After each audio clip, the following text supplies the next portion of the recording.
apparently, turn on the newspaper, everywhere you see Paul, right? And did someone go there actually to see him? Yeah. Okay. So I'm here. Is like I want to talk about the doctrine's difference. I have great respect for Paul. Okay, this is not personal, right? But you know, we are different than Catholic. Otherwise, we will go down there, or then I cannot get married, right? You know, the priest should be single, right? Yeah. So fortunately, I'm not priest. I have 4 kids. I can get married. That's one big difference, right? The Christian pastor can get married, and that's all has this difference. So what is different? But before that, I want to give you some idea the religious landscape. You know, people say, "Oh, America is Christian nation, sort of." But actually, it's changing the landscape, it's declining. And probably you need to know some term. Very often, some young people come to ask, when you go to take SAT, you need to fill the checks what religion you belong to, right? What do you need to check? Not Pentecostal. Okay, so some like we are Protestant. That's why I want to show you this evangelical Protestant. Okay, that's us, all right? We belong to this category, right? I'll talk to you more about this, okay? And you see, this is statistics from 2007 to 2014. In 7 years, the evangelicals decline, okay? An affiliate means that they're agnostic, atheists, there's no religions, they climb a lot, almost 7%. Catholic, also declining. And you know, just in August alone, in New York City, there's 8 Catholic church closed. Right? So you got to see this declining, changing landscape. In a way, probably they're very, very happy Pope came, right? Can boost. Otherwise, Catholic is in decline. Same as they call mainline Protestant. What are the mainline Protestant? You know? Mainline Protestant, like all this like main denomination, Presbyterian, Methodist Church, Lutheran Church, this called mainline Protestant. Okay, so next I'll tell you more difference. We are evangelical Protestant. So the mainline Protestant decline most. Okay, you see this getting shrinking and shrinking. So that's some term you need to know and know who we are. Right? Yes, this is all called Christian. Outside people, they say, oh, Christian, including Protestant, Catholic, mainline, Protestant, also Orthodox. You know what's Orthodox Church? Yes. The Greek Orthodox. Alright. So, in broader sense, this is all Christian, but we belong here. October is big month, big day for Protestant. Okay. The Reformation Day is in October. So next month I'm going to talk more about that.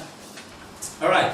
So let's just why does the Roman Catholics exist? Okay. So originally, actually, only one church, right? Jesus, how many disciples? 12 disciples. Jesus ascended to heaven. He sent the disciples to spread the gospel, right? So they, especially Paul, established many churches. Okay. So that's how only one Christians, right? But what happened? Why does it become Catholic? This all has reason. First, we need to see these 5 bishops, right? You know, city always represent influence, right? It's like New York City. Why Paul won't come to New York City? He will go to where? Cleveland. Little Rock. Oh yeah, right. So you see, New York, Philadelphia. Big city has influence. Same thing, when the Christianity is spread around, these 5 cities has a bishop, means the church leader over there has more influence. So they are Rome, Antioch, Alexandria, Constantinople, and Jerusalem. Okay? So these 5 become the major area of the influence. But then what happened to Rome to come up? Okay. more important than others. One thing happened in AD 330. Who is the Roman emperor? You know? No. Huh? Who is emperor who moved the capital? Constantine, yes. So he moved the capital from Rome to Byzantine, and he renamed it to Constantinople. Remember last week we just talked about Jerusalem. David changed it to what? The city of, they're doing the same thing. Now he changed to Constantine, moved the capital to Byzantine, and he changed to Constantinople. What's the city, today's name, you know? Istanbul. Which country? Turkey. Okay, good. Alright? That is a big change, because when the capital moved to the east, the focus is on the east now, right? So that gives the bishop of Rome has more power, because the emperor is now with him, so he needs to take care of more things. So that's a development. So the east, the west, is Rome, the center, and they speak Latin, right? And the east has become the Orthodox Church, the Greek. They speak Greek, or Russia, East Europe. They become the Greek Orthodox Church. That's kind of two major spread. Okay? So this is the second part. The third reason, barbarians. What are barbarians? Mongols. Huh? And do you know what they call barbarians? Huh? No, but this term, barbarians. Oh, barbarians. No, because the barbarians don't speak Latin. Okay? The barbarians don't speak Latin. So the Roman people, they say, oh, they don't understand. They're just blah, blah, blah, blah, blah, blah, blah. No, that's barbarians. Okay? Alright?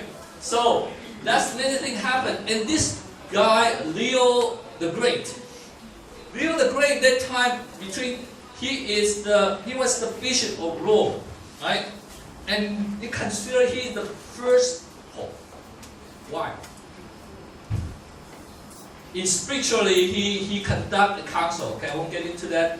And then he stopped hunts. Oh, we all know this, right? You see, they connected with Chinese Zhongnu, right? So, because this Roman emperor, where is the Roman emperor now? No. Where's the Roman emperor?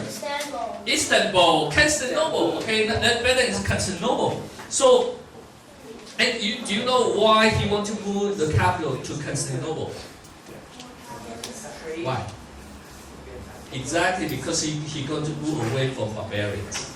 Because Rome is not easy to defend, so barbarians coming. So he want to move that to Constantinople, away from the barbarians. Now he leave this job to Paul, because Paul lived.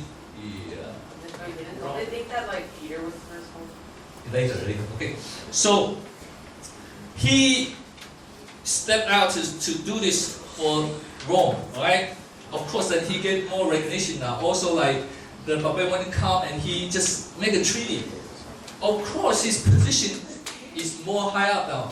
Now, since that he started, so Peter's sections. Okay, this Roman Catholic doctrine. They say the Pope is really follow the footsteps of Peter, because in tradition, Peter died at Rome, right?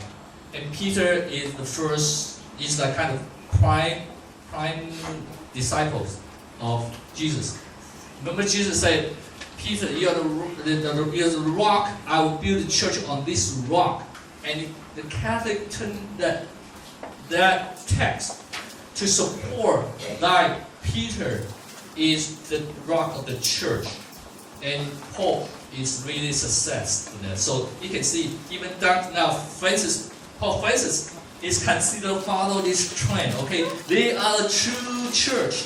Okay, But we Christian, we say no, that rock is the church. Jesus is the Christ.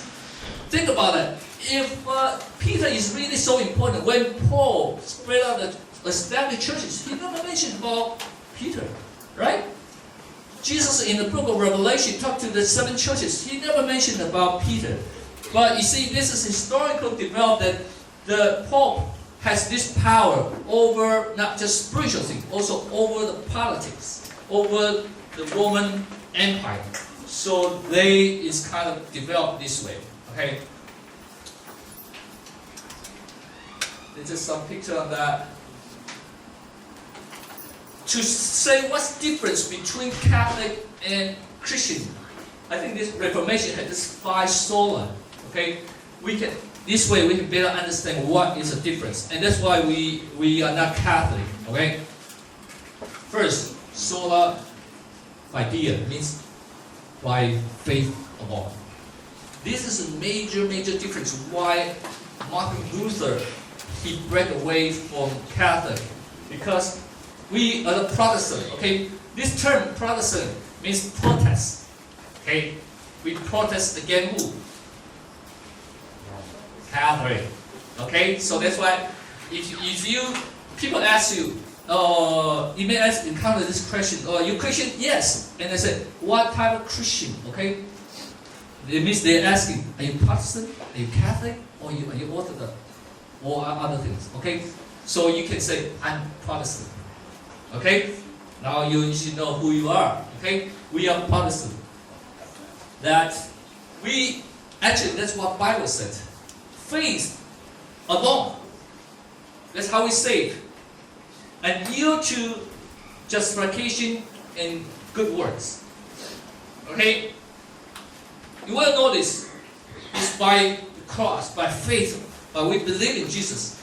It's not like you come to church every Sunday, it's not like you donate money to church fund, you have all this good deed, and then you're saved. No, by faith alone. But Catholic teaching that faith also plus the good works, and then you can be justified. Right.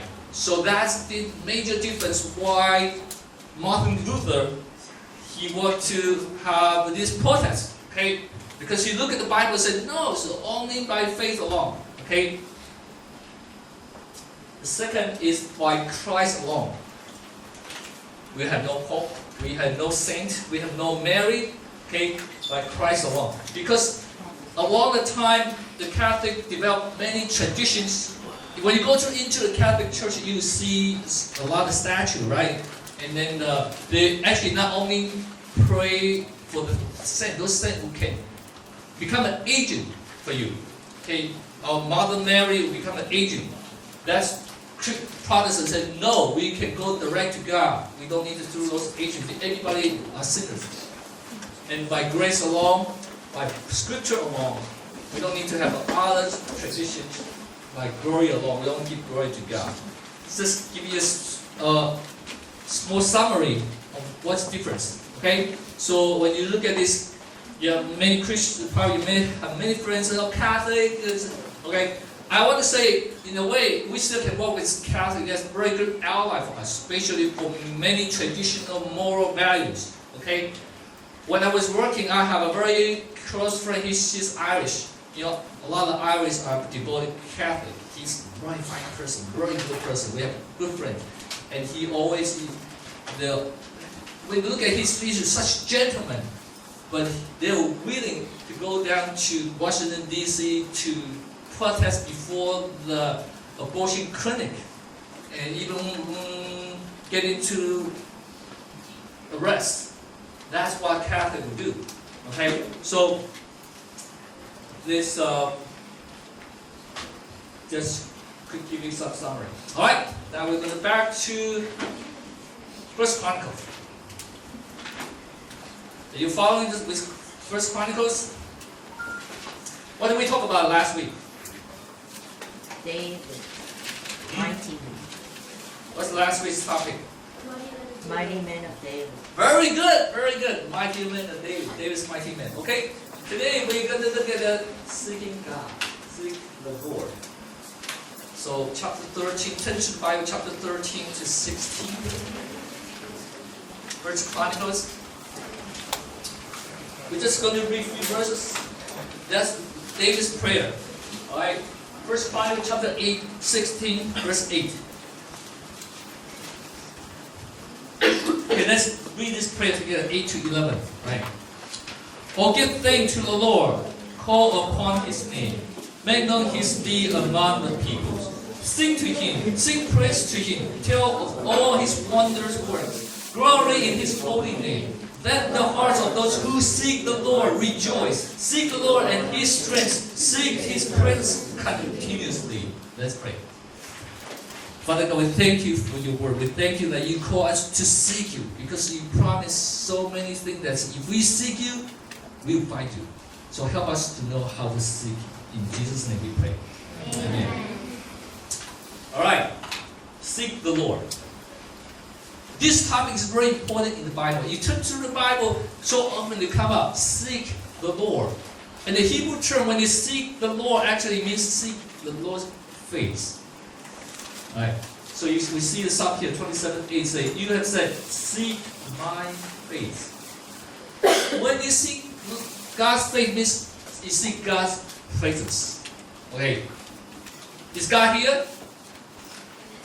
Is God here? Yes. Is God in everywhere? Then why do you need to seek the Lord? In one sense, God is omnipotent, means God is everywhere. Right? We talk about it in the baptism class. This good thing, God is everywhere, right? You're here, God is with you. You go to China, God is there, right? But there's something more significant is that God's presence, especially presence. Everybody's here. But who do you notice? Who do you notice? You. Me? Okay, if I disappear, then you know, right? But it's who disappeared, you know? You know, actually, Sarah is not here. You know, Christopher, right? Christopher, this little cute boy, every time he comes to church, right? He always asks, where is Sarah? Because that's what he seeks. Where's Sarah? When you come to church, he'll ask me, right? He'll ask me, where's Sarah? So when you come into church, who do you seek? Oh, maybe you will just find your friend. Oh, where's Sally? Where's KTN? Right? So yes, you may come into church, but you have someone in particular you want to find, right? My good friend. Oh, is he here? And actually, that's similar. When you come to church, do you see God? Is God here? Or did you care for that? Do you pay attention? Is God here with us today?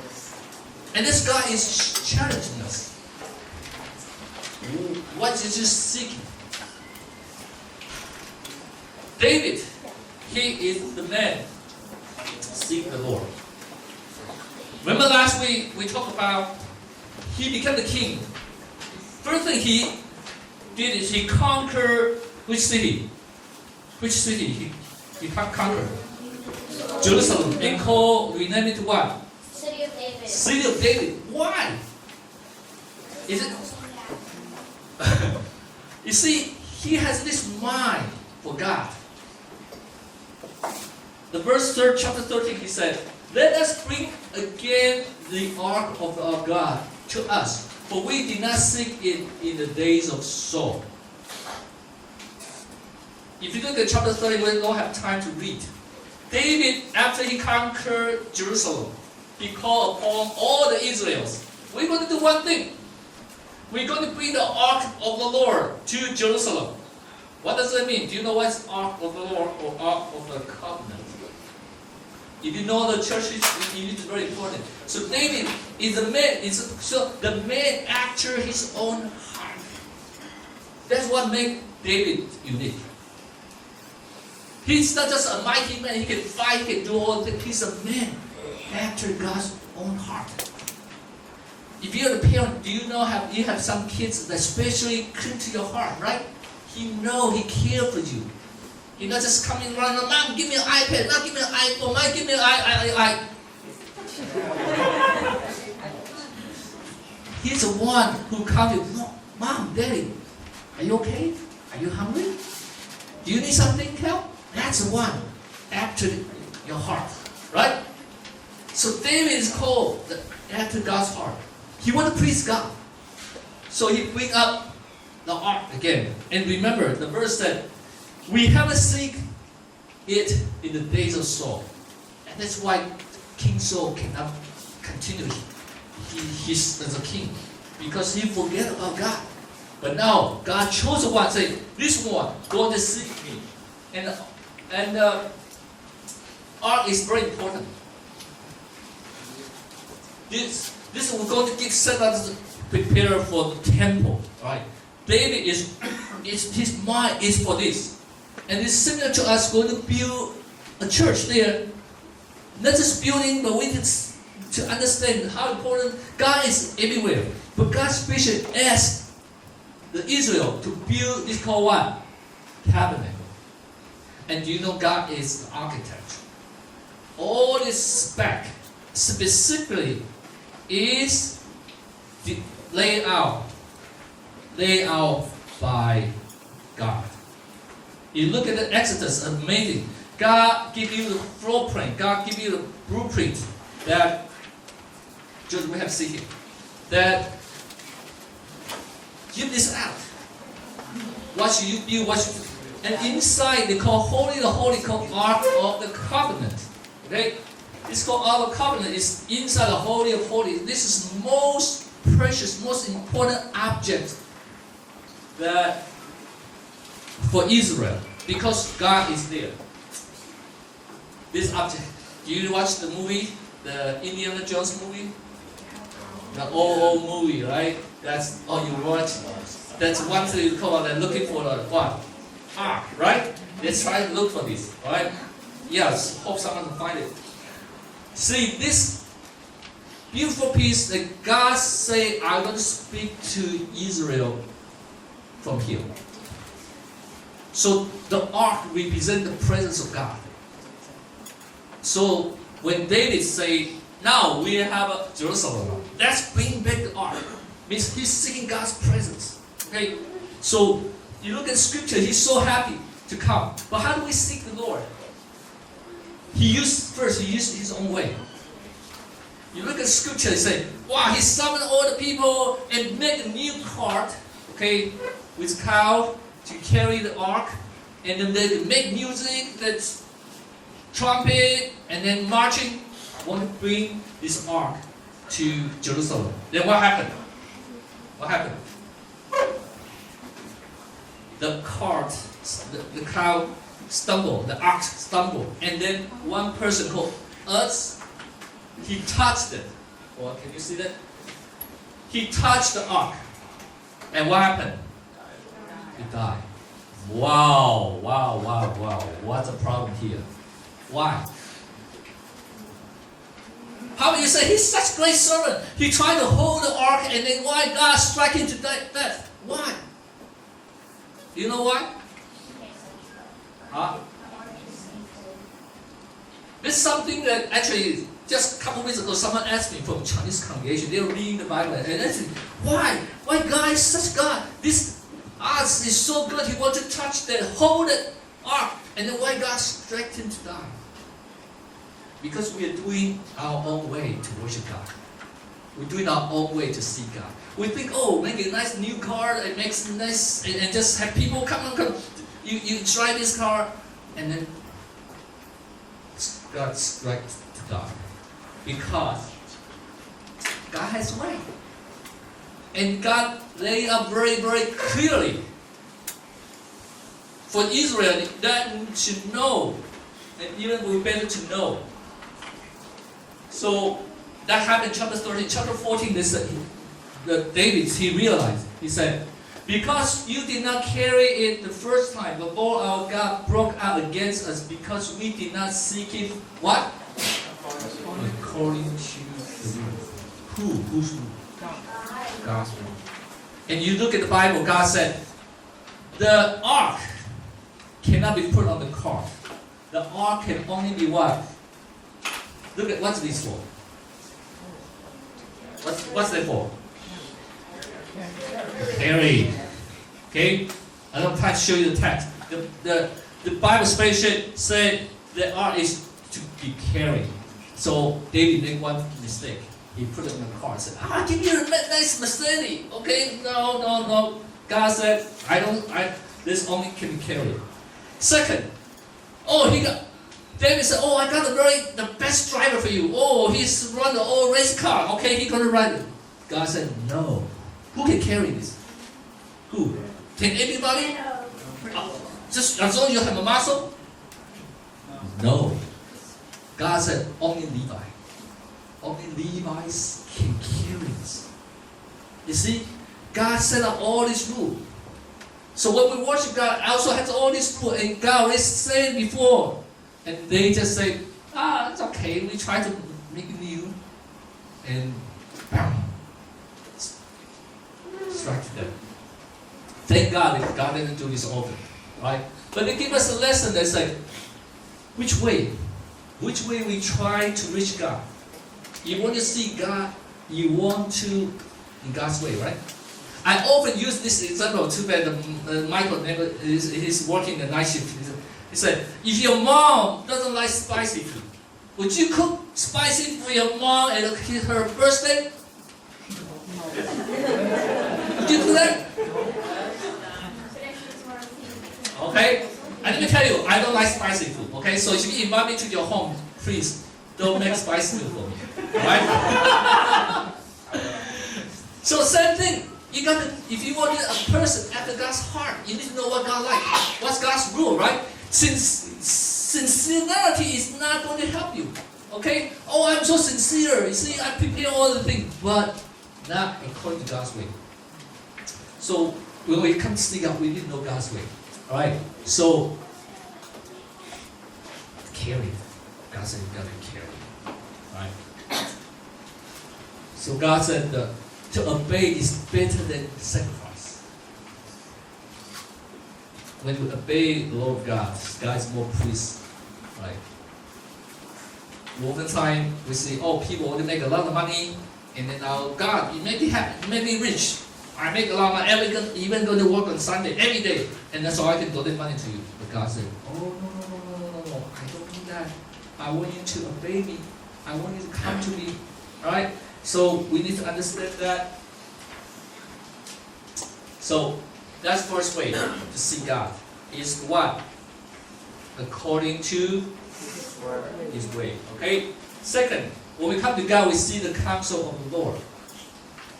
Look at chapter 14. That when David started to get bigger, he also has more enemy. His main enemy is Philistine. Not Filipino. It's Philistine, okay? So, that's the beauty of David.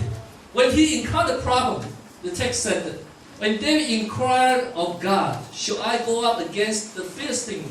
Will you give them into my hand? And the Lord said to him, go up and I will give them to you.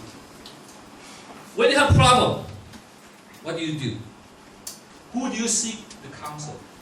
Who do you seek advice? Too often we just say, let me find a psychologist. Or let me find a guru, an expert or something. Do you see God's counsel? For Christians, I think that's we often neglect this part. That we need constantly to see what's God's will. David is the one, he always comes. So the first time God gave it, you just go up and take it. Why? He won. But then again, second time, Philistine come again. And Bible said he inquired with God. And this time, God gave him the different strategy. You need to turn around to the back and ambush. So, don't just say, I know God's way. He did it this time for me. This time, I know how to do it. No. Every time, God will give you different strategy. So So every time you have a problem, come to God. For those who are going to study, you're going to choose your college major, do you inquire God? For those you're going to find a job, do you inquire God? Or you just count it? Oh, whatever have best money, whatever have best benefit, I'll take it. Or you're going to say, oh, does it require me to work on Sunday? Does it require me to separate from my family? Did you ask God for that? So when we see God, very important to see His presence, also see His counsel. I like this verse a lot. So for you, if you don't know what to choose for your major decision, this verse, memorize. Proverbs 3, 5, and 6. Let's read this together. Trust in the Lord with all your heart, and do not lean on your own understanding. In all your way, acknowledge Him, and He will make straight your path. This verse helped me a lot in all these major decisions. Too often the young people say, oh, should I marry this person? Right? I think that's a very important question, right? You ask. But oftentimes, already you know the rule that this spouse is not Christian. Wow. So you expect what answers? You already know the rule of God. God said the Christian should not marry non-Christian. Two cannot be one yoke. But you come to God and say, God, should I marry this non-Christian? You're forcing upon God, right? It's something that God's rule always clear. You don't need to ask. You don't need to find out the Bible. But there's something that not that specific, you need to ask God. You know, I was a computer programmer before. And in 2007, I went to Kentucky, right? Is that easy decision? I have a house. I have 4 kids already. So that's the big decision for me. What should I do? Flip the coins? God, should I go? I lay out 7 items. I said, God, if you answer all these 7, that I know that's you asked me to go. Well, I never done this before. Okay, I was Christian for a long time, never done this, but amazingly, 7 all answer. Wow. I said, okay, now I have no choice. God all answered 7. Really, I was so amazed. How can this be? 7, not just 3, not just 5. I said 7, and God answered it. And this through about a year's time. Okay, for major decision, you don't want to say, hey, tomorrow make a decision, right? You want to make, let's see how this thing goes. So seek the Lord, seek God's counsel. What are you going to study? What job are you going to take? Where are you going to stay? Where are you going to live? Especially, who are you going to marry? Seek God's counsel. And God will show you. Right? Third, we need to set up our mind and heart to seek the Lord. We need to seek according to God's rule. We need to seek God's counsel. But now we also set our hearts and mind. And I like this David. When he led the procession of ark into Jerusalem, what does he do? Is he like a military parade? He stand up there and see people marching, and he just look at on the top? No. What did he do? He danced before everybody. Wow! Can you see Pastor Xiaomi keep dancing before? I'll do this. And even to the point, his wife looked up from the window, and the wife despised him. Said, "Oh, how come my husband's a king and dancing like crazy?" But David, he wanted to do this to please God because he has such zeal, such desire. If you look at David, I hope you start to look into the Bible and just find out more about David. Right? In the Old Testament, really, David is an amazing person. Yes, he commit crime, did many bad things. But the thing is, his heart is so tangible. His heart so in a way so emotional. Look at it. Psalm. Most of the psalm is written by whom? David. Wow. He composed all the song. And the psalm is a song, right? He's like a J. Chow. You know J. Chow, right? You don't know. No. Oh, who's Jackie? No, Jackie. No. He composed all these songs. Okay, the love song for God. All right, that's David. So he has all this zeal. He wants to worship God. He wants to build a temple for God, and he doesn't care what other people think. That's David. When you have such a zeal, you really don't care about other people. You just want to care about God. And that's it. So he kept on dancing. He tried very hard. You see, with all his might, he danced. And I really encourage you in the morning when we sing, try to sing. Open your mouth. Or you raise your hand. Before I read it, I don't like to raise your hand. I'm so shy person. How can you raise your hand? You crazy? And then when I started raising, I went to California. I see people all raise their hand. I started raising their hand, and then I scratched my head. I want to pretend I'm just need to do something, right? But later I say, who cares? I'm doing this for God. Raise a hand. Oh, and this opens up your heart, opens your spirit. Especially, I know God speaking to me because I'm very shy, introvert person. Really, I hope you just look at my. I always show my picture when I was young, right? Such a nice, cool kid, right? I need to be everything perfect because I'm so shy. I'm afraid to make any mistake. But they also cause me very, very stressful. But when you have a zeal for God, you open yourself. You only seeking God. You open it up. Because you only want to praise God.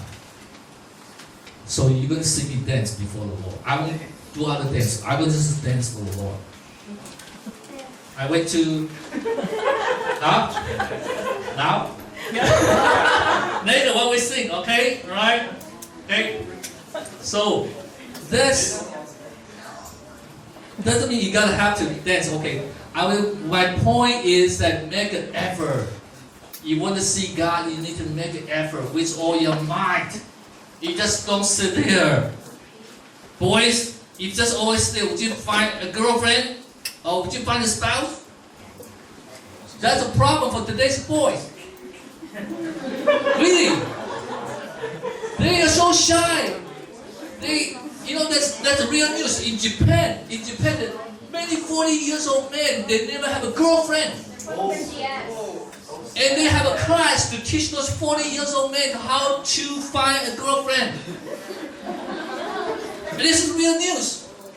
Because Japan is dying, no kids. So, men especially, right? You need to have zeal. You need to have a love for God first, okay? And need to know how to express it rightfully. Too many boys, no, they just, whatever. Okay, whatever, right? No, that's not God's man. That's not God's man. So David, he leads, he dances before the Lord. He set an example. That's how we're going to worship. You think about if a king worship God like that, other people, they won't put their effort to worship God? Of course. So the leaders, we need to rise up to worship God. Okay. And this verse said that we need to enter the gate with thanksgiving, went to its court with praise. That's why every time we need to sing first. That's meaning, right? Think about it. If you come to my home, you just have blubbering face. I don't want to come. My mom forced me to come. You think about that. Your uncle, your auntie will be happy? No. Try it next time, Chinese New Year. You tell me, oh, uncle, auntie, oh, 恭喜发财, oh, you have a big red envelope. Yeah. Right? So, same thing. When you come into God, give thanks to God, Praise God. And God going to show His presence here for us. Let's smile it later, okay? Or let's try from next week. When you come in, you see God. That's effort. Don't just waste effort. You see, praise God. Okay? If everybody see, praise God, you'll be amazed. God's presence will feel so strong. You will say, indeed, God is here. Amen? Try it. An honest change everybody. If you may not know, but if anybody here, you do it this way, next week, someone come first time here, they're going to see the difference. They come in, they're right away going to feel the difference. Because God's presence is so strong, they can sense the difference. Do you have that experience? You go to somewhere and say, wow, here, you don't see it, but you can sense the difference. And that's why God's Spirit is strongly here. People are going to sense that. And you're going to sense that too. Because God promised those who seek Him. I love the Bible is that God, and whenever God has depended on us, He always has promise. He always has good thing for us. God is not the type of mean God, just do this. No. When we obey God, it's the way God going to give us blessing. The channel. Look at this blessing. If you find me, God said, if you seek me, you find me. God won't play hide and seek with us. God going to get you out. So are you seeing God? This is not just for non-Christian. They always change non-Christians. Say, oh, you don't know God is seeking. You'll find Him. Just like the radio frequency. Do you hear any radio sound now? No, right?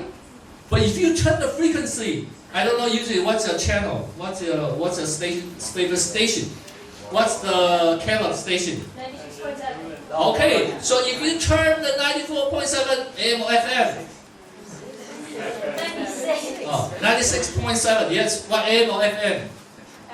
FM, yes. Then boom, you hear a Christian song, right? Same thing. If you turn your channel, the channel of your heart to a God. Ooh, oh, wow, I hear that. So, if you seek the Lord, you're going to find.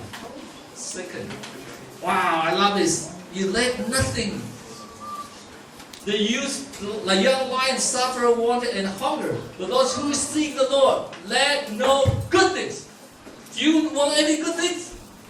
Better than an iPad. Honestly. Okay? Much better than that. So if you see God, you lack nothing. You won't get hungry.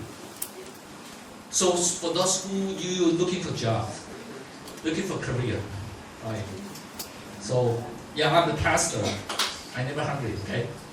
It's good to be a pastor. Don't be starved, okay? You still can serve God too often. Oh, I don't want to serve God, and not easy to survive. All right. God will reward those who seek Him. Do you see all this promise?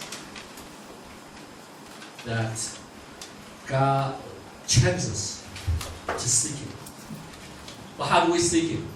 By by His rule, right? By His way. Good. How do we seek Him? Number 2. Seek His what? Counsel, right? Seek His advice, right? And then, what's number 3? With our mind, with our heart. So this is the time to seek Him now. Whether you're Christian or non-Christians, this is the time. You want to seek Him or not? If every time you never turn the channel, then you're going to miss Him. When you seek Him, you'll find Him. And I love this. Close this verse. Then you can see what's David's heart. David wrote this. Okay? David wrote this. One thing have I asked of the Lord, There will I seek after. I made the way in the house of the Lord all the days of my life, to gaze upon the beauty of the Lord, to inquire in His temple. Wow! Look at his heart. And that speaks to his heart. He wants to see after God. He wants to see in God's temple forever. The gaze of beauty. If you say it to your wife, probably the wife will melt, right? He wanted to be in God's temple to gaze at God's beauty. Inquire. I hope you catch the heart of David. Yes, we're going to have auctions. Yes, we're going to build a temple. And we're going to build a church or sanctuary here. And hope we prepare our heart. It's not just like, oh, we have a great place to worship God. We have a place for many people to come, yes. But do we see God? When you come into the sanctuary, you say, God, I want to be in your temple. I want to gaze at the beauty of you. To inquire in the temple for all the days of my life. And if we do so, we will be transformed. If we do so, people will see it. And I really, this is my prayer. But you'll hear it this time, okay? So next time before you come into it, ask, who are you going to ask? Who is here? Alright. Or still, oh, my good friend, is he here? I want you to care for them also, okay? If you see your good friend not here, say, hey, then you know this. What happened? You're not here. But many things, it's God here. And that's how I pray. If we see so many people, we say, is God here or not? Then God is going to manifest His presence to us. And if you see, have the glance of the beauty of God, I think your life will be different.